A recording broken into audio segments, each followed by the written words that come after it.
D and F block और coordination compounds दोनों में एक कॉमन टॉपिक है और वो है magnetic behaviour and magnetic movement. क्या इसको 10 मिनट के अंदर समझा जा सकता है, क्लियर किया जा सकता है विद क्वेश्चन? क्लियर ही क्यों करना है यार, क्लियर करते हैं ना, मतलब इतने अच्छे से समझते हैं कि आज के बाद इसके किसी भी क्वेश्चन में डाउट ना रह जाए। So hello everyone and welcome to clear series, welcome to next toppers. My name is Tapur Umar, your chemistry educator, your miss exception. And आज के वीडियो में हम 10 मिनट के अंदर एक ऐसा टॉपिक कवर करेंगे जिससे बोर्ड्स में तो छोड़ो कंपटीशन में भी क्वेश्चन जरूर आता है। So let's get started to understand magnetic behaviour, वो भी सिर्फ 10 मिनट में। और हाँ, क्योंकि ये एक सीरीज है, क्लियर सीरीज है, जिसमें हम सारे कॉन्सेप्ट को बहुत कम टाइम में पढ़ रहे हैं, वो भी विद क्वेश्चंस, जिस तरीके से उसको समझा जा सके, है ना। तो कमेंट सेक्शन में जरूर बता देना कि नेक्स्ट वीडियो तुम्हें किस टॉपिक पे चाहिए, ठीक है। Let's get started with the session now. सबसे पहले मैग्नेटिक प्रॉपर्टीज। तो मैग्नेटिक सब्सटेंस में दो चीजें होती है, एक होता है पैरामैग्नेटिक, एक होता है डायमैग्नेटिक। देखो थोड़ा थोड़ा नाम से ही समझ में आ रहा है कैसा सब्सटेंस जो मैग्नेटिक से रिलेटेड कोई बिहेवियर बता रहा हो, है ना। मैग्नेट से रिलेटेड, मैग्नेट की तरफ जा रहा हो, शायद मैग्नेट से दूर जा रहा हो, है ना, ऐसा कोई बिहेवियर बताए उसे हम बोलते हैं मैग्नेटिक बिहेवियर, ठीक है। और मैग्नेटिक सब्सटेंस हम उसको बोलते हैं। तो तीन तरीके के होते हैं, खैर, एक होता है पैरामैग्नेटिक, डायमैग्नेटिक, फेरोमैग्नेटिक। बट हमें जो मेन पढ़ना है वो होता है पैरा और डायमैग्नेटिक, ठीक है। तो समझो पैरामैग्नेटिक से हम क्या बोलते हैं। तो मैंने आपको दो ट्रिक समझाई थी। पैरा मतलब, तो मान लो किसी को पैराग्राफ लिखे जा रहे हो, लिखे जा रहे हो, लिखे जा रहे हो। आजकल पैराग्राफ का जमाना गया है यार, सामने वाला तुमको रिप्लाई कर देगा तो उतने बड़े पैराग्राफ का कोई रीजन नहीं हुआ, है ना, कोई मतलब उसका क्या कहते हैं, कोई फायदा नहीं हुआ। तो हम बोलते हैं पैरा जो करेगा ना वो अनपेयर्ड रह जाएगा। तो पैरामैग्नेटिक मतलब इसके पास अनपेयर्ड इलेक्ट्रॉन्स हैं, इसके पास पेयर्ड इलेक्ट्रॉन्स नहीं है। और इसी को ऐसे भी समझ सकते हैं कि डाया मतलब किसी चीज की पेयरिंग, डाय मतलब दो, तो दो चीज मिलेगी तो पेयर बन जाएगा। तो डायमैग्नेटिक जिसमें पेयर्ड इलेक्ट्रॉन्स प्रेजेंट हो। देखो ये तो मेन बात है जो हमें यूज करनी है, इसके अलावा भी बहुत सारे इनके बीच में डिफरेंस होते हैं जो हम आगे जानेंगे, ठीक है। तो पैरामैग्नेटिक ऐसे कंपाउंड्स होते हैं जिनके पास इनकम्प्लीटली फिल्ड डी ऑर्बिटल्स होती है, यानी कि अनपेयर्ड इलेक्ट्रॉन्स होते हैं। वही डायमैग्नेटिक वो कंपाउंड्स होते हैं जो कंप्लीटली फिल्ड होते हैं, कह लो, या कंप्लीटली फिल्ड नहीं, मतलब यू कैन से यहाँ पे अनपेयर्ड इलेक्ट्रॉन्स प्रेजेंट होते हैं, ठीक है। तो सॉरी, पेयर्ड इलेक्ट्रॉन्स प्रेजेंट होते हैं। तो अगर अनपेयर्ड इलेक्ट्रॉन्स है हम बोल देंगे पैरामैग्नेटिक, है ना, पैरा लिखा तो अनपेयर्ड रह जाएंगे हम।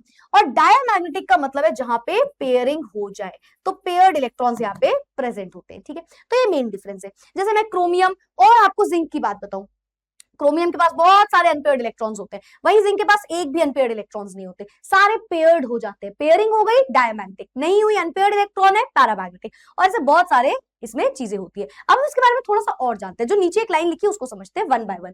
मैग्नेटिक प्रॉपर्टी में सबसे पहला हमारे पास जो चीज आती है वो होती है पैरामैग्नेटिक। देखो ऐसे सब्सटेंस जो डिपेंड कर रहे होते हैं उनके बिहेवियर एक्सटर्नल मैग्नेटिक फील्ड में, उसे दो तरीके से हम क्लासिफाई करते हैं, पैरामैग्नेटिक, डायमैग्नेटिक। पैरामैग्नेटिक का मतलब समझो, पहले हमने क्या बोला, हमने बोला कि यार देखो आपने ना पैराग्राफ लिखा मतलब कि अनपेयर्ड रह गए, तो पहली चीज ट्रिक तो हमें ये याद हो गई कि अनपेयर्ड इलेक्ट्रॉन होते हैं। दूसरी चीज, ये जो पैरामैग्नेटिक होता है, लेकिन थोड़ा थोड़ा तुम इतना बड़ा पैराग्राफ लिखोगे तो थोड़ा थोड़ा सामने वाला तुमसे अट्रैक्ट होगा, तो यहाँ पे हम बोलते हैं वीकली अट्रैक्शन होता है। Weakly attraction, they are weakly attracted towards the magnetic field. मतलब अगर मैग्नेटिक फील्ड है तो उसकी तरफ थोड़ा थोड़ा अट्रैक्ट होते हैं ऐसे कंपाउंड्स या ऐसे मेटल्स, ठीक है।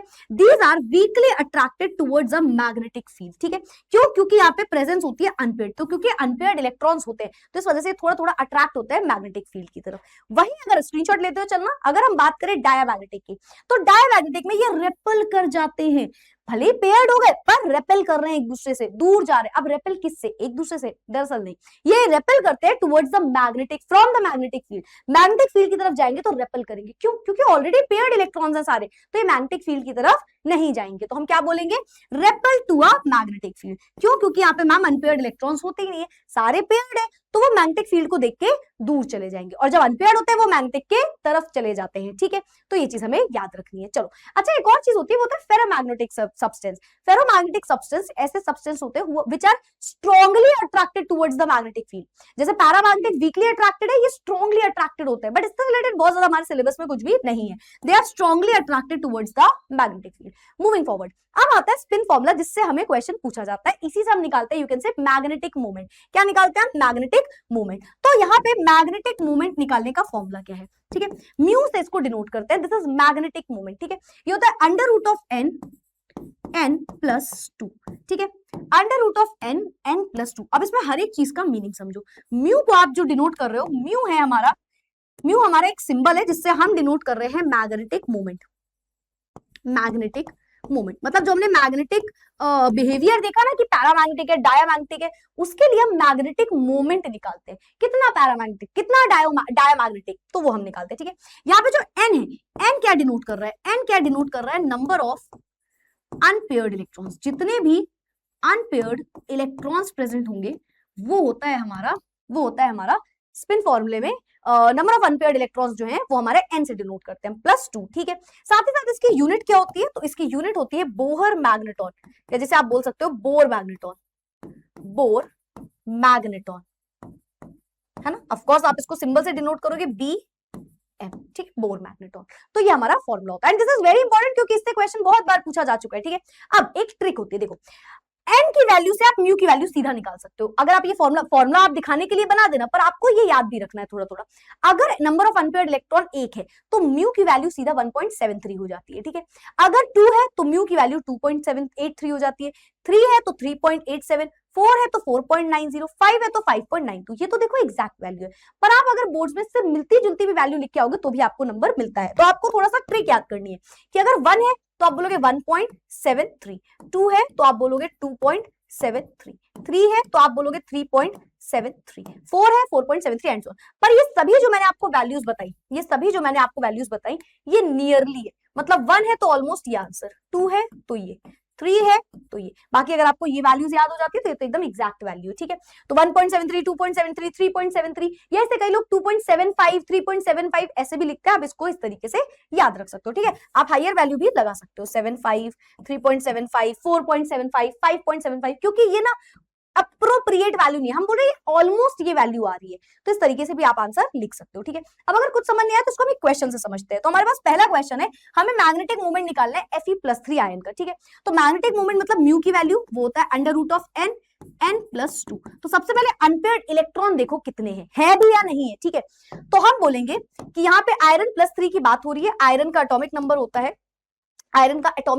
है 26, तो इलेक्ट्रॉनिक कॉन्फ़िगरेशन हो जाएगी आर्गन 4s2 3d कितना कितना कितना कितना 5। ये तो आयरन की है, पर आयरन +3 की उसने बात करी, +3 मतलब 2 इलेक्ट्रॉन यहां से जाएगा और 1 इलेक्ट्रॉन यहां से हटाएंगे, तो इलेक्ट्रॉनिक कॉन्फ़िगरेशन क्या हो जाएगी, आर्गन 4s0 3d यहाँ पे 6 होना था ना, 6 इलेक्ट्रॉन्स होते हैं। ठीक है, 3d 5, 1 इलेक्ट्रॉन हट गया। ठीक है, ये आ गई न्यू इलेक्ट्रॉनिक कॉन्फ़िगरेशन। अब क्योंकि d ऑर्बिटल में 5, d ऑर्बिटल ऐसे दिखती है ना, तो 1 2 3 4 5, इसमें टोटल 5 अनपेयर्ड इलेक्ट्रॉन्स हैं। n की वैल्यू कितनी आ गई 5, टोटल 5 अनपेयर्ड इलेक्ट्रॉन्स हैं। आप लिख सकते हो डायरेक्ट, क्या आएगा 5.73 या 75 समथिंग आ रहा होगा। ठीक है, सॉल्व करोगे तो क्या आएगा, √n n+2, यानी कि n क्या है, √n क्या है हमारे पास, रुक जा इसका कलर चेंज कर दूं, तो √n, n हमारे पास क्या है 5, तो फॉर्मूले में रखेंगे √5, 5+2 कितना हो जाएगा, √7, 7 5 35, है ना। तो ओवरऑल ऑलमोस्ट मैं बोल सकती हूँ कि ये नियरली आंसर आ रहा होगा 5.75 बोर मैग्नेटॉन, नियरली ऐसा कुछ आंसर आ रहा होगा। ठीक है, अच्छा ये पैरामैग्नेटिक हुआ या डायामैग्नेटिक हुआ, मैम बहुत ऑब्वियस सी बात है, क्योंकि इस क्वेश्चन में हमने ये देखा कि अनपेयर्ड इलेक्ट्रॉन्स थे, मतलब ये कैसा है, एक पैरामैग्नेटिक बिहेवियर शो कर रहे हैं, पैरामैग्नेटिक। ठीक है, यानी कि ये वीकली अट्रैक्ट हो रहा होगा towards the magnetic field. Second question है हमारे पास, और इसमें क्या करना है, देखो सेकंड क्वेश्चन में क्या करना है, हमें मैग्नेटिक मोमेंट जिंक +2 आयन का बताना है। तो कैसे निकालेंगे, mu is equals to √n n+2, number of unpaired electron बताओ पहले, तो कैसे बताएंगे, जिंक की बात हो रही है, जिंक क्या होता है, आर्गन एटॉमिक नंबर 30 होता है, तो आर्गन 4s2 3d 10, है ना। जिंक +2 मतलब 2 इलेक्ट्रॉन हमें हटाने हैं, तो पहले s से इलेक्ट्रॉन हटते हैं, तो 2 इलेक्ट्रॉन यहां से हट गए होंगे, तो d में तो 10 के 10 ही इलेक्ट्रॉन रह गए, 1 2 3 4 5 6 7 8 9 10, 10 के 10 इलेक्ट्रॉन है, एक भी अनपेयर्ड इलेक्ट्रॉन नहीं है मैम, n की वैल्यू आ गई 0 आ गई, मतलब म्यू की वैल्यू भी 0 बोर मैग्नेटॉन हो जाएगी। मतलब मैम मैं एक चीज तो श्योरिटी से कह सकता हूं या कह सकती हूं कि ये एक डायामैग्नेटिक कंपाउंड है, डायामैग्नेटिक, क्यों, क्योंकि इसमें सारे के सारे पेयर्ड इलेक्ट्रॉन है, मतलब ये रिपेल कर रहा होगा टुवर्ड्स द मैग्नेटिक फील्ड। ठीक है, थर्ड क्वेश्चन लास्ट क्वेश्चन है, किस कलर से करूं, रेड कलर से करते हैं, चलो calculate the magnetic behaviour for this. ठीक है, मैग्नेटिक मोमेंट, तो mu is equals to √n n+2, इस बार वेनेडियम के लिए निकालना है, पहले एन की वैल्यू निकालनी पड़ेगी। एन कैसे निकल के आएगा? एन निकल के आएगा, सबसे पहले हम एन निकालेंगे, और एन कैसे निकल के आएगा? एन निकल के आएगा कि हम क्या करेंगे, वेनेडियम, वेनेडियम क्या होता है? वेनेडियम होता है मैम, वेनेडियम होता है आर्गन 23 एटॉमिक नंबर, यानी कि 4s2 3d3। कितने इलेक्ट्रॉन हटाने? 3 इलेक्ट्रॉन, तो 2 इलेक्ट्रॉन यहां से हटेंगे पहले, और 1 इलेक्ट्रॉन इसका हटा दो, मतलब डी में 2 इलेक्ट्रॉन बचे, तो न्यू इलेक्ट्रॉनिक कॉन्फ़िगरेशन के हिसाब से डी में 2 इलेक्ट्रॉन बचे, है ना। तो ये हो गया 4s0 3d1। याद रखना क्या हुआ नया? 4s0 3d2, सॉरी, ठीक है, ये हो गया। तो 2 इलेक्ट्रॉन गए, तो यानी कि n की वैल्यू मैम इस बार आ रही है 2। उठा के रख दो, अंडर रूट ऑफ 2, 2 + 2 कितना हो गया? Under root of 2 into 2 + 2 is 4, 4 2 = 8, under root of 8 आ गया डायरेक्टली, अंडर रूट ऑफ 8 आ गया। तो हमें इतना सोचना नहीं है, 2 है n की वैल्यू, तो 2.75 समथिंग आंसर आ रहा होगा, तो हम बोलेंगे ma'am mu is equals to nearly equal to 2.75, ये हमारा आंसर हो जाएगा, ठीक है। तो इस तरीके से हम करते हैं इसके क्वेश्चंस। आई होप ये सभी को समझ में आया होगा। अब इनके बीच का जल्दी से फटाफट से क्विक डिफरेंस देखते हैं। ये जो पैरामैग्नेटिक होते हैं ये वीकली अट्रैक्टेड होते हैं, ये वीकली रिपेल करते हैं फ्रॉम द मैग्नेटिक फील्ड। तो एक वीकली अट्रैक्ट हो रहा है, एक वीकली रिपेल कर रहा है। इलेक्ट्रॉन अरेंजमेंट की बात करें, अनपेयर्ड इलेक्ट्रॉन्स है, यहाँ पे सारे पेयर्ड इलेक्ट्रॉन्स है।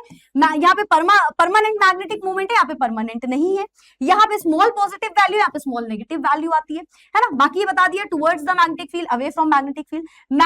मैग्नेटिज्म डिक्रीज होता है जैसे जैसे टेम्परेचर बढ़ता है पैरामैग्नेटिक में, और यहाँ पे इंडिपेंडेंट होता है, टेम्परेचर से कोई फर्क नहीं पड़ता। इसके एग्जांपल है एल्यूमिनियम हो गया, प्लैटिनम हो गया, ऑक्सीजन मॉलिक्यूल, मैंगनीज, इसके एग्जांपल है कॉपर एंड सो ऑन, और कुछ एग्जांपल्स आपने क्वेश्चन में भी किए। अब भाई यहाँ पे ध्यान से देखो, इस तरीके से मैग्नेटिक मूवमेंट, अलग अलग कंपाउंड का अलग अलग कलर भी होता है, जो हम नेक्स्ट क्लास में पढ़ेंगे भी, ठीक है।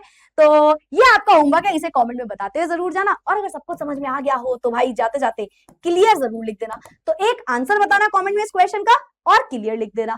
तो यहाँ पे होता है हमारा ये क्लियर सीरीज का पहला वीडियो खत्म, और कमेंट में बताना जरूर कि कौन से टॉपिक पे नेक्स्ट वीडियो चाहिए। Thank you so much for watching, bye bye, take care, keep studying, keep learning, tata bye bye. फिर मिलेंगे अगले वीडियो में अगले टॉपिक के साथ। Bye everyone.